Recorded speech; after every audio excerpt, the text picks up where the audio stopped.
Salut, bonjour à tous, bonjour à toutes. Nous voici dans la deuxième vidéo du challenge 10 jours, 10 questions, 10 questions, 10 jours. Je me brouille chaque fois.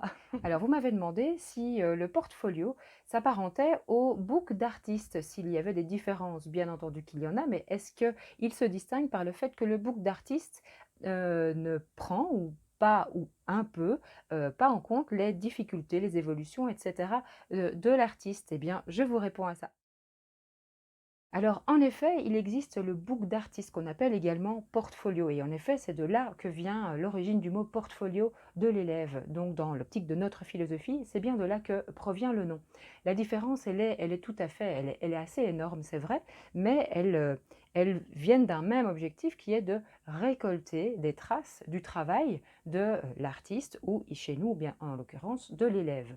Ce qui est ajouté dans la philosophie du portfolio, en tout cas dans la version, n'oubliez pas que celle dont je vous parle, c'est celle que je mets en application, bien entendu, en m'inspirant de ce que je lis, je trouve et je pense intéressant pour nos élèves. Mais en effet, dans l'optique du portfolio de l'élève, il y a toute cette philosophie et cette construction vraiment de l'élève acteur. Et donc, de cette première partie où on apprend à se connaître et tout, son fonctionnement personnel et d'élève, puis ensuite cette partie plus d'auto-évaluation où là, eh bien, on recueille justement des travaux d'élèves de réussite, de progression, etc. Mais il y a tout un travail, en effet, dans cette partie qui demande à l'élève de s'auto-évaluer, de faire le point, ce qui pourrait peut-être se faire dans un book d'artiste, mais je n'en ai pas.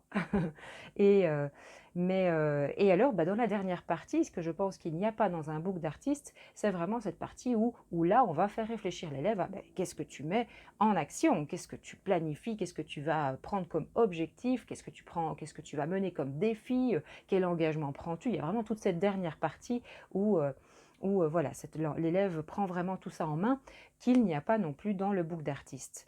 Après, peut-être, et là ce ne serait pas à ma connaissance, vu que je ne pratique pas le book d'artiste, mais peut-être que cela existe et qu'ils s'en inspirent, mais ce serait tant mieux pour eux, parce que n'est-ce pas finalement vachement intéressant et utile d'apprendre tout cela de manière beaucoup plus complète à nos élèves à travers le portfolio.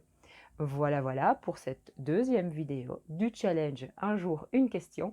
Merci à tous et n'hésitez pas, les questions, les idées, on interagit, c'est tellement plus riche dans ce groupe. Merci, ciao!